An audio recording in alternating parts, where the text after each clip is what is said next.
Cross live to Belgaum, where Prime Minister Narendra Modi is speaking at KLE Society's year-long centenary celebrations.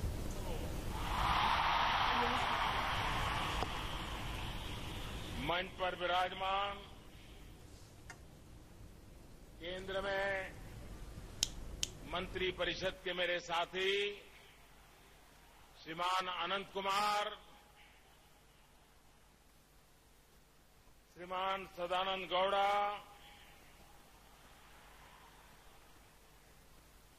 KLE society के chairman doctor Prabhakar कोरे जी, society के president श्रीमान शिवानंद जी,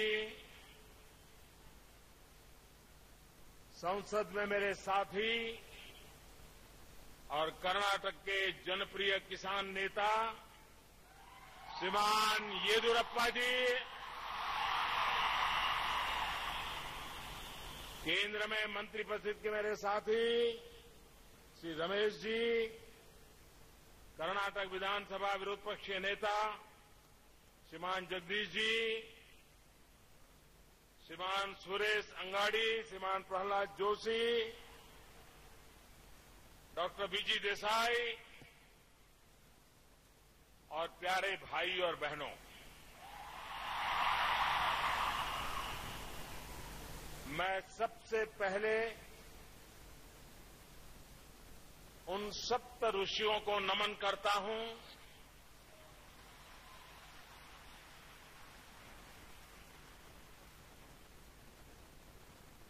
शिक्षक तो बहुत होते हैं, अच्छे शिक्षक होते हैं, उत्तम शिक्षक होते हैं, समर्पित शिक्षक होते हैं, लेकिन शायद इतिहास में अमर शिक्षक का शब्द प्रयोग करना होगा तो इन सप्त ऋषियों के लिए अमल करना होगा।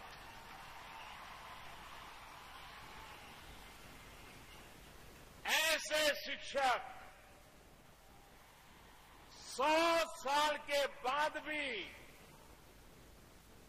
आज भी इस पीढ़ी को पढ़ा रहे हैं, शिक्षित कर रहे हैं। शायद इतिहास में कहीं पर भी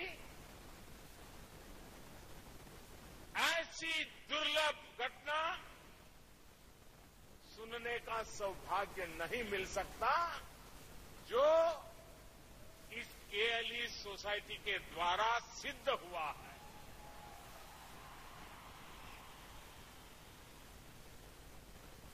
मैं देख रहा हूं मेरे सामने लाखों की तादाद में ये सारे नौजवान बैठे।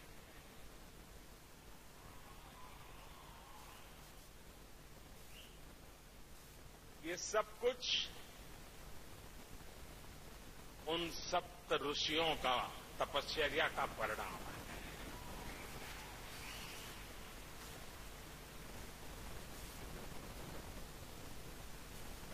लोकमान्य तिलक जी से प्रेरणा ली, संत बसवेश्वर जी ने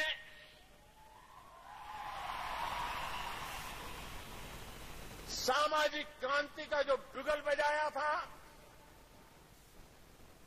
उस सामाजिक क्रांति को शिक्षा के माध्यम से न सिर्फ जन जन तक पहुंचाना, लेकिन पीढ़ी दर पीढ़ी इसे पहुंचाते रहना, ये भगीरथ काम 100 साल पहले इस धरती पर हुआ। पूरे देश के लिए, शिक्षा में विश्वास करने वाले हर किसी के लिए ये गर्व का विषय है। संस्थाएं बनती है, बिगड़ती है, बंद भी हो जाती है, लेकिन आप कल्पना करिए उन 7 ऋषियों ने ऐसी तो कैसी मजबूत नींव डाली होगी कि आज 100 साल के बाद भी ये फल रहा है, फूल रहा है और पूरे देश को प्रेरणा दे रहा है। आज दुनिया के हर कोने में कोई न कोई तो होगा जो कहता होगा कि मैं केएलई का विद्यार्थी था।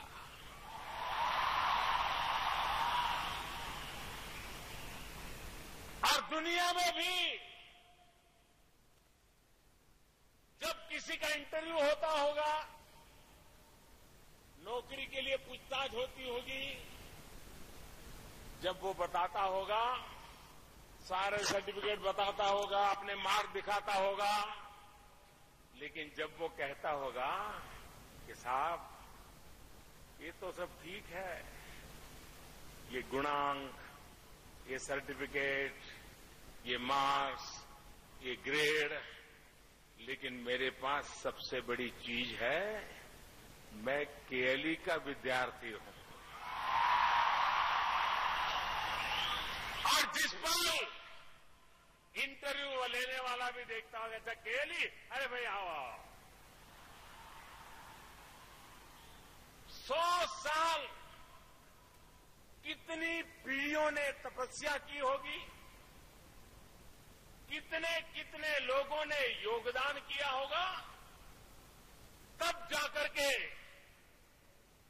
ऐसी एक प्राणवान व्यवस्था का जन्म हुआ होता है और जो चलती है। आज जब देश में शिक्षा के व्यापारीकरण की चर्चा हो रही है, बड़े बड़े लोगों का भी मन करता है कि विद्या के व्यापार में जुड़ने से कुछ मुनाफा मिल जाएगा। ऐसे सब लोगों के लिए सबक है, वो 70 से 100 साल पहले उनका तनख्वाह कितना होगा। इन शिक्षकों का पगार शायद 30 रुपया, 35 रुपया, 50 रुपया रहा होगा। 100 साल पहले जिसका 30 रुपया, 40 रुपया, 50 रुपया पगार रहा होगा, तनख्वाह मिला होगा, उन्होंने समाज के लिए इतना बड़ा योगदान दे दिया। शिक्षा के क्षेत्र में सेवा करना चाहते हुए लोगों के लिए ये कि मिसाल है, प्रेरणा है। भाइयों बहनों, राजनीतिक दल भी 100 साल नहीं चल पाते, कितने ही टुकड़े हो जाते हैं, परिवार भी नहीं बचते हैं। आप कल्पना कर सकते हैं 100 साल तक एक संस्था चलना, लगातार विकास होना, लोकतांत्रिक पद्धति से उसकी मैनेजमेंट की रचना होना और जनता के पैसों से इसको आगे बढ़ाना, उसके भूतपूर्व विद्यार्थियों की मदद से उसको आगे बढ़ाना, ये अपने आप में पूरे देश के लिए एक बहुत बड़ी मिसाल है। मैं खास करके दिल्ली में जो हमारे बड़े विद्वान मित्र हैं, मीडिया के लोग हैं, उनसे मैं आज सार्वजनिक रूप से प्रार्थना करना चाहता हूं कि किसी व्यक्ति के 60 साल हो जाए तो अखबारों में बहुत बड़ा उनका आर्टिकल छप जाता है। किसी सरकार के 100 दिन हो जाए तो भी अखबार में बहुत बढ़िया आर्टिकल आ जाता है। किसी व्यक्ति के 75 साल हो जाए तो भी जय जयकार होता है। अच्छा होगा पूरे हिंदुस्तान के मीडिया में इन सप्त ऋषियों ने जो काम किया है, इसकी शताब्दी के विषय में भी कुछ लिखा जाए और देश को पता चले। ये इसलिए चलना चाहिए कि देश के अलग अलग कोने में भी जो शिक्षा को समर्पित लोग हैं, समाज को समर्पित लोग हैं, ऐसे लोगों को ऐसी घटना से प्रेरणा मिलती है, ताकत मिलती है और देश के भी और कोने में ऐसा एक आंदोलन खड़ा हो सकता है। भाइयों बहनों, जब आजादी का आंदोलन चल रहा था तब महात्मा गांधी जी ने भी आजादी के सिपाही तैयार करने के लिए गुजरात विद्यापीठ नाम से शिक्षा संस्था को जन्म दिया था। लोकमान्य तिलक जी ने भी आजादी के सिपाही तैयार करने के लिए और राष्ट्र को अपनी ताकत पर खड़ा करने के लिए शिक्षा पर बल दिया था। 21वीं सदी में भी भारत को दुनिया में अगर अपना लोहा मनवाना है तो ये हमारी युवा पीढ़ी, उनका कौशल, उनकी शिक्षा वही मनवा सकती। भाइयों बहनों, एक जमाना था जब भारत की पहचान दुनिया में क्या थी? ये तो सांप सपेरे वाले लोग हैं, ये तो जादू टोना करने वाले लोग हैं, ये तो ब्लैक मैजिक वाले लोग हैं। सांप और उंदर और चूहे से बाहर इनको कोई ज्ञान ही नहीं है। दुनिया में हिंदुस्तान की ऐसी पहचान थी।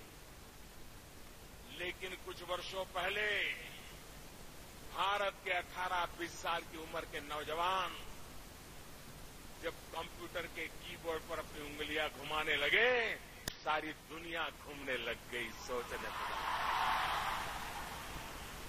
दुनिया को भारत के लिए सोचने का तरीका बदलना पड़ा, विश्व को मानना पड़ा कि भारत के पास अद्भुत शक्ति है, अद्भुत सामर्थ्य है और उसका मूल आधार शिक्षा है। 100 साल में यहां के समाज जीवन में बदलाव लाने के लिए शिक्षा के द्वारा पूरे कर्नाटक के जीवन को ताकत देने में और उसके द्वारा पूरे देश को ताकत देने में आपका बहुत बड़ा योगदान रहा। और जब मैंने पिछली बार आया था, हमारे प्रभाकर जी ने मुझे बताया कि 32 साल से लोग मुझे काम देते रहते हैं। ये छोटी बात नहीं है प्रभाकर जी, आपको मैं बधाई देता हूं, आपकी पूरी टीम को बधाई देता हूं। और लोकतांत्रिक पद्धति से होता है।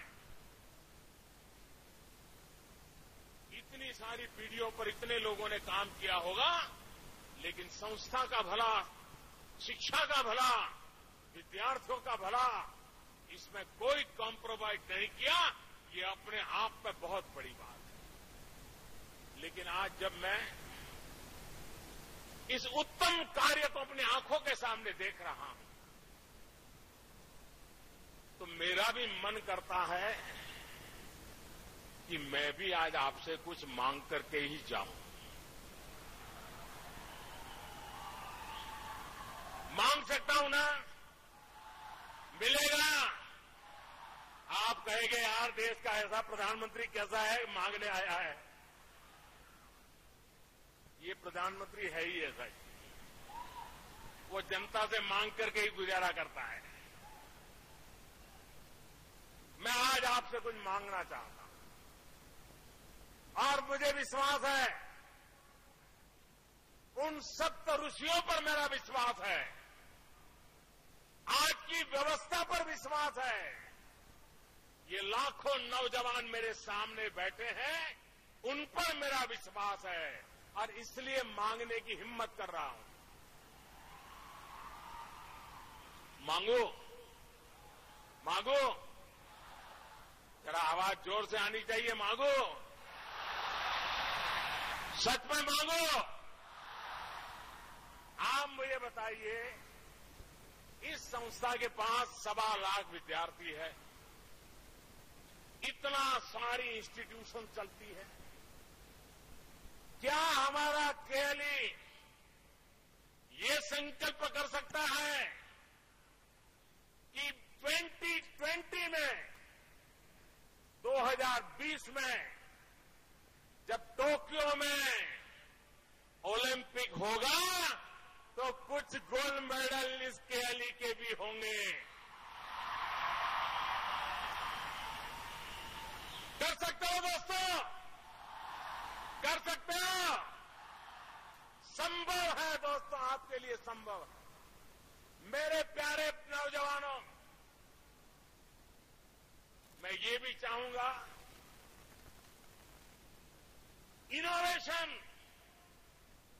इनोवेशन ये विकास की जड़ी बूटी है। अगर इनोवेशन नहीं होता है, रिसर्च नहीं होता है, तो जीवन में ठहराव आ जाता है और जो रिसर्च करते हैं वो आगे निकल जाते हैं। हम सिर्फ उनकी प्रोडक्ट के लिए खरीदार बन के रह जाते हैं। आपके पास मैंने पिछली बार आकर के देखा था, ऐसे उत्तम साइंटिस्ट हैं आपके पास, ऐसी उत्तम इंस्टीट्यूशंस हैं, ऐसे उत्तम टेक्निकल नॉलेज वाले लोग हैं। हर वर्ष इंटरनेशनली रिकॉग्नाइज हो ऐसा कोई न कोई इनोवेशन मानव जात के लिए केएलई दे सकता है। क्या दोगे? पक्का दोगे? तीसरी बात, भाइयों बहनों, आज दुनिया में जो पहली 100 उत्तम यूनिवर्सिटीज है, दुनिया की फर्स्ट 100 टॉप यूनिवर्सिटीज, उसमें हम नहीं है। शर्मिंदगी महसूस होती है। भारत सरकार ने इस बजट में एक महत्वपूर्ण फैसला किया है। हमने कहा है कि सरकार की 10 यूनिवर्सिटी और 10 प्राइवेट यूनिवर्सिटीज ये संकल्प करके आए कि हमें दुनिया की पहली 100 यूनिवर्सिटीज में अपना स्थान बनाना है। जो इस काम के लिए आगे आना चाहते हैं उनको सरकार की तरफ से विशेष आर्थिक मदद दी जाएगी। जो इस काम को करने के लिए आना चाहते हैं उनको सरकारी बाबुओं के जो बंधन होते हैं, ये परमिशन वो परमिशन, ये नियम वो नियम, उसमें भी मुक्ति दी जाएगी, खुला मैदान दिया जाएगा। मैं निमंत्रित करता हूं देश की प्राइवेट 10 यूनिवर्सिटीज को, मैं निमंत्रित करता हूं देश की 10 सरकारी यूनिवर्सिटीज को, हिम्मत करिए, आइए। दुनिया में जो 100 पहली है उसमें क्या है जो हमारे में नहीं है, हम करके दिखाएं। और देश तो मेरे, अब सिर्फ देश कल था और आज एक बढ़ गया, इतने से नहीं चलेगा। अब तो दुनिया में जो अच्छा सा अच्छा है वहां पहुंचने का प्रयास करना, ये हिंदुस्तान का सपना होना चाहिए, उसको लेकर के चलना चाहिए। भाइयों बहनों, आज मैं कर्नाटक की धरती पर आया हूं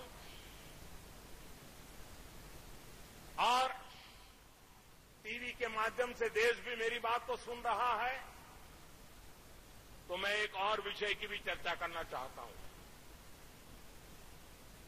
करूं? आप सुनना चाहते हैं?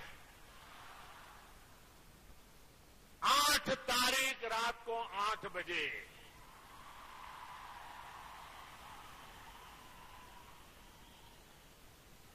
आपने देखा 2012, 2013, 2014 अखबारों में खबरें आती थी कि कोयले में इतने लाख करोड़ खा गए, 2G स्कैम में इतने लाख करोड़ खा गए, और 8 तारीख के बाद आपने उनका हाल देखा।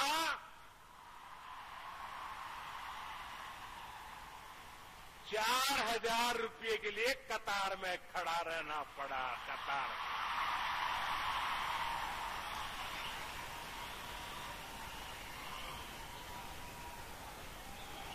मेरे प्यारे देशवासियों,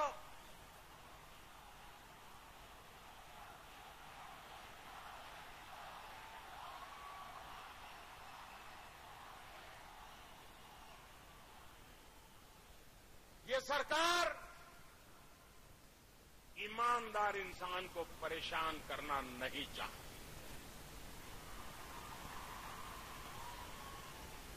लेकिन मेरे प्यारे भाइयों बहनों, बेईमान को छोड़ना भी नहीं है। 17 साल हो गए। आप मुझे बताइए, देश को लूटा गया है कि नहीं लूटा गया? भ्रष्टाचार हुआ है कि नहीं हुआ है? बड़ी बड़ी नोटों के थप्पे घर में लगे हैं कि नहीं लगे हैं? मैं हैरान हूं।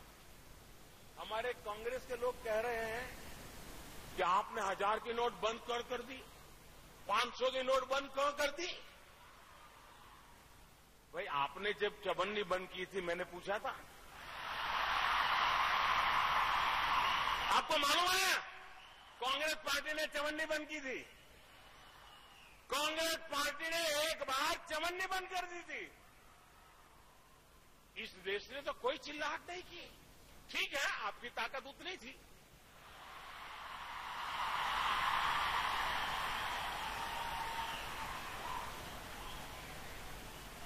बंद करने में तो आप भी सहमत थे, लेकिन बड़ी नोट बंद करने की आपकी ताकत नहीं थी। चवन्नी से गाड़ी चलानी थी।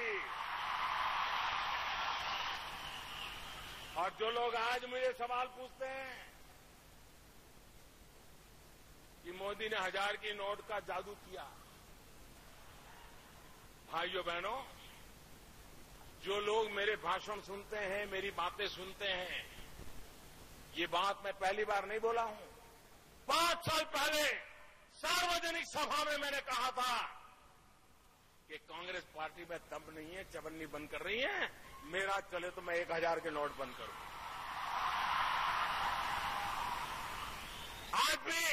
आज भी उसका वीडियो कहीं चलता होगा, देख सकते हैं आप लोग।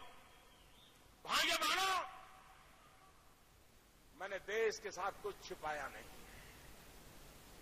मैंने पहले ही दिन, मेरे प्यारे भाइयों बहनों, अगर मैं झूठ बोलूं तो आपको मुझ पर गुस्सा करने का पूरा हक देता हूं। मैंने पहले ही दिन कहा था, इस काम के लिए मुझे 50 दिन दीजिए, 30 दिसंबर तक का समय दीजिए। कहा था कि नहीं कहा था? कहा था कि नहीं कहा था? मैंने पहले ही दिन कहा था कि 30 दिसंबर तक थोड़ी तकलीफ रहेगी। कहा था कि नहीं कहा था? भाइयों बहनों, मैंने देश को विश्वास में लेकर के काम किया। देश में ईमानदारी, करोड़ों लोग हैं जो ईमानदारी के लिए जीते हैं, ईमानदारी के कारण सहते हैं। आप मुझे बताइए, सरकार का ईमानदारों की रक्षा करने का काम है कि नहीं है? ईमानदारों की रक्षा होनी चाहिए कि नहीं होनी चाहिए? और अगर बेईमानों को सजा देने के लिए 50 दिन थोड़ी तकलीफ रहेगी, तो आप मेरी मदद करोगे कि नहीं करोगे? दोनों हाथ ऊपर करके बताओ भाइयों बहनों, तालियों की गड़गड़ाहट से बताइए। ये देश देख रहा है, हर हिंदुस्तान का नौजवान, हर हिंदुस्तानी, ये कैसे देख लीजिए, जिनको शक है, एयर कंडीशन कमरे में बैठ करके बेईमानों की वकालत करने वाले, देख लीजिए जनता जनार्दन क्या चाहती है। भाइयों बहनों, हम जानते हैं हमारे देश में चुनाव होता है, मतदाता सूची, ये तो कोई सीक्रेट काम नहीं है। नोट प्रतिबंध करना तो मेरे लिए बहुत जरूरी था कि वो सीक्रेट रहे। अगर वो लीक हो जाता तो ये बेईमान लोगों की ताकत ऐसी है, कहीं पर भी पहुंच जाकर के अपना काम कर लेते। देश खुश है। 8 तारीख को हिंदुस्तान का गरीब चैन से सो रहा था और अमीर नींद की गोलियां खरीदने के लिए बाजार गया, कोई देने वाला नहीं था। भाइयों बहनों, चुनाव में मतदाता सूची बनती है, कोई सीक्रेट नहीं होता है। सरकार लगती है, टीचर लगते हैं, आशा वर्कर लगते हैं, सारी सरकार लग जाती है। हर पार्टी के वर्कर भी लग जाते हैं। उसके बावजूद भी जिस दिन मतदान होता है तो शिकायत आती है कि नहीं आती है? मेरा नाम रह गया, मेरे मोहल्ले का नाम रह गया, मेरे परिवार का नाम रह गया, मेरी सोसाइटी का नाम रह गया। मुझे बताइए, तकलीफ आती है कि नहीं आती है? इतना बड़ा काम खुला चलता है तो भी कुछ न कुछ कमी रह जाती है कि नहीं रह जाती है? आप देखिए, हिंदुस्तान का जब चुनाव होता है पूरे देश का, करीब 3 महीने चलता है। 90 दिन तक सारा कारोबार ठप हो जाता है। सारे अफसर, हर किसी को चुनाव का ही काम करना पड़ता है, किसी भी डिपार्टमेंट में क्यों न हो। भाइयों बहनों, चुनाव में सरकार की इतनी ताकत लगती है, पॉलिटिकल पार्टियों के लोगों की लगती है, मीडिया की मदद मिलती है, तो भी 60-70% मतदान होता है और 90 दिन तक गाड़ी चलती है। मेरे प्यारे देशवासियों, मैंने तो आपसे सिर्फ 50 दिवस मांगा है। 50 दिवस मेरे भाइयों, देश के लिए मांगा है। भाइयों बहनों, आपने देखा होगा इस बार बजट में हमने योजना की थी। जो लोग मेरी मन की बात सुनते हैं ना, उसमें भी मैंने कहा था कि भ्रष्टाचार से लड़ाई लड़ने का एक उपाय है कैशलेस सोसाइटी। ये नगदी नोटे, रुपये देने वाला कारोबार धीरे धीरे कम होना चाहिए। Credit card, debit card, plastic currency, इस पर जाना चाहिए। और इसलिए भारत सरकार ने अपने बजट में क्रेडिट कार्ड, डेबिट कार्ड के ऊपर टैक्स लगता था, वो टैक्स हमने हटाया था और सरकारी विभागों को भी कहा था कि आप भी इसको कम कीजिए, हटाइए। कई विभागों ने कम भी किया है, कुछ विभागों ने हटाया भी है। ये इसलिए किया था कि मुझे आज ये करना था। मैंने जब प्रधानमंत्री जनधन अकाउंट खोले, गरीबों के खाते खोले, उसके साथ उनको एक क्रेडिट कार्ड दिया है, डेबिट कार्ड दिया है, रुपए कार्ड 20 करोड़ लोगों को दिया है, ताकि धीरे धीरे गरीब आदमी को भी उस कार्ड के द्वारा अपना कारोबार कराने की आदत लग जाए। धीरे धीरे समय लगेगा, लेकिन ये काम 2 साल पहले किया है भाइयों, मैंने अचानक नहीं किया। ये बात सही है, बीमारी इतनी गहरी है, इतनी 70 साल की पुरानी बीमारी है भाई, और हर किसी को बीमारी लग गई है। भाइयों बहनों, मैं दवाइयों का डोज बढ़ा रहा था। पहले 1 डोज देता था, फिर दूसरा डोज दिया, अभी जरा बड़ा डोज दिया है। और बेईमान लोग और बेईमान लोगों की रक्षा करने वाले लोग ये भी कान खोल करके सुन लें, 30 दिसंबर के बाद मोदी अटकने वाला नहीं है।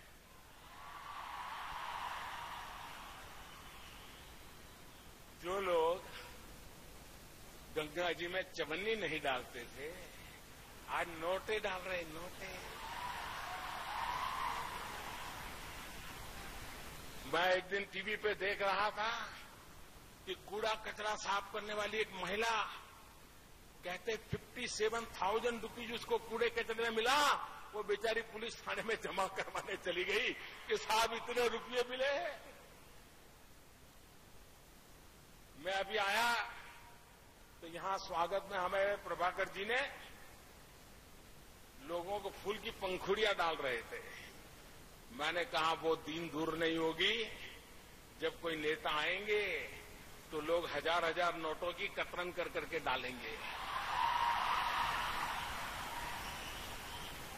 भाइयों बहनों, सफाई करना जरूरी है और इसलिए मुझे आपकी मदद चाहिए। तकलीफ पड़ेगी, मैंने ये कभी नहीं कहा था तकलीफ नहीं पड़ेगी। मेरी पूरी कोशिश हो।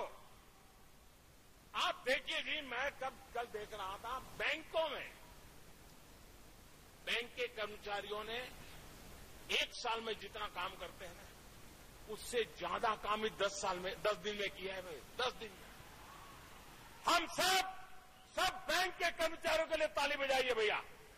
इतना अच्छा काम कर रहे हैं आज बैंक के लोग हमारे, उनका अभिनंदन करें। मैंने देखा 75 साल की उम्र के, 70 साल की उम्र के, 60 साल की उम्र के जो बैंक में से रिटायर्ड हुए हैं, ऐसे लोग बैंकों में गए। उन्होंने कहा साहब इस समय अगर मुफ्त में भी हमारी सेवा चाहिए तो हम काम करने के लिए तैयार हैं। हमारे पास बैंक का अनुभव देश भर में हुआ है।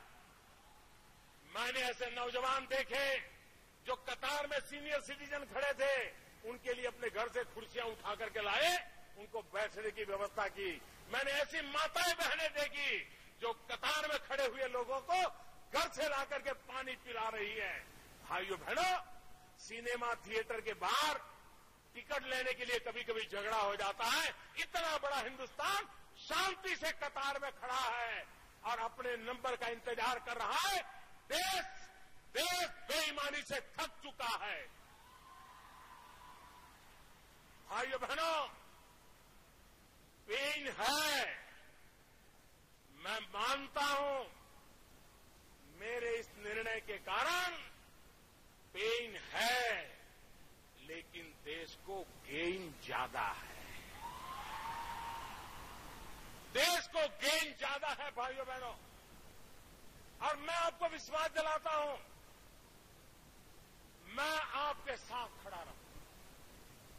मैं ईमानदार लोगों से कहना चाहता हूं, आप किसी बेईमान को अपनी 500 या 1000 की कमाई की नोट जल्दबाजी में मत दीजिए। 30 दिसंबर तक आपके पास समय है। कोई 400 में लेने वाला निकल जाएगा, कोई 800 में 1000 की नोट लेने वाला निकल जाएगा। आपके 500 रुपया मतलब कि 499 and 100 पैसा, पूरा का पूरा 500 का आपका हक है और सरकार आपको देने के लिए बंधी हुई है।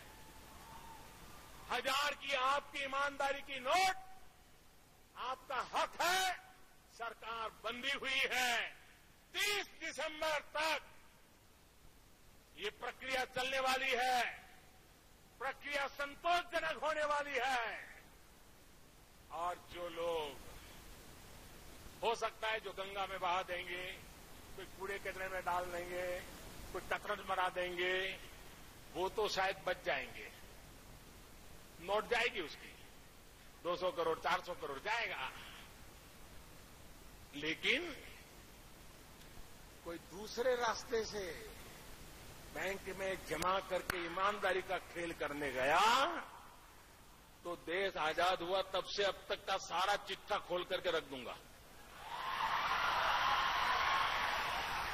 200% टैक्स लगाने के बाद 200% दंड लगाऊंगा। बहुत लूटा है मेरे प्यारे देशवासियों। लूटने वालों को आपने देख लिया है। 70 साल देश लूटा गया है। मुझे 70 महीने दीजिए, मैं साफ करके रख दूंगा। दोस्त,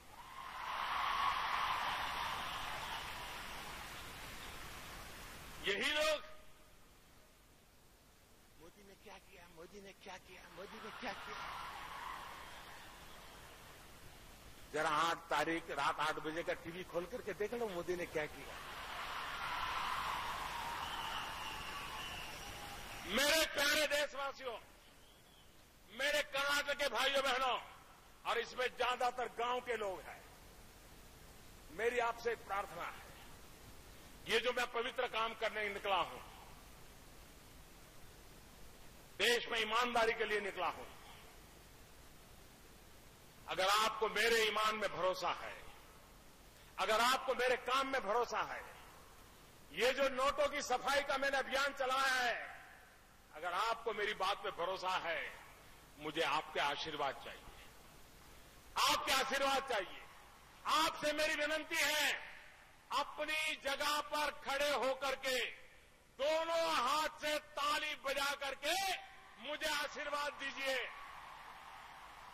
ये ईमान और पवित्रता के काम को मैं आप सबसे प्रार्थना करता हूं, आप खड़े होकर के ताली बजा करके, ये एयर कंडीशन कमरों में बैठ करके दिन रात हमारे बाल नोचने वालों, ये गांव के लोग हैं, ये पढ़े लिखे लोग हैं, ये ईमानदारी के लिए कष्ट झेलने वाले लोग हैं, ये मुझे आशीर्वाद दे रहे हैं। ये आपके आशीर्वाद, ये आपके आशीर्वाद देश में सफाई करके रहेगा। मैं आपका बहुत बहुत आभारी हूं, मैं आपका बहुत बहुत धन्यवाद करता हूं। मेरे लिए खुशी की बात है, आमतौर पर पत्रकार लोग अपनी कुर्सी पर से खड़े नहीं होते हैं। मैं आज देख रहा हूं पत्रकार भी खड़े हो गए। मैं 100 सलाम करता हूं, इन पत्रकारों को 100 सलाम करता हूं जी। बहुत बड़ी बात की आपने, बहुत बड़ी बात की है जी।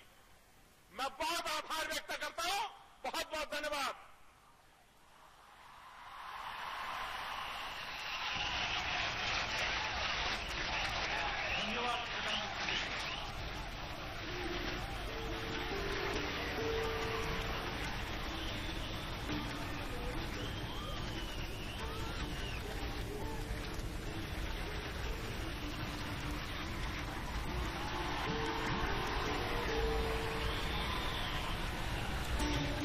तो कर्नाटक लिंगायत शिक्षा समिति का स्थापना दिवस